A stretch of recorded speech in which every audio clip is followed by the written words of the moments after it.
This is a regular Ford truck, just put on some special tires for off-road capabilities, military grade stuff, and put up a small camper on the top. It's a little space but very comfortable, very well designed. Here's the truck for you. It's kept me going. It's already 13th or 14th day today. I've done over 5,000 miles. Still probably another 2 days to Los Angeles because from 13th onwards I have events, I have to get there. So, this is a new lifestyle for the pandemic. Best way to keep social distancing. I'm not staying in any hotels, not…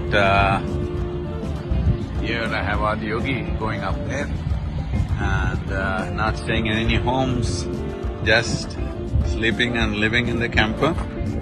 My cooking skills are coming back, managing to eat pretty well once a day.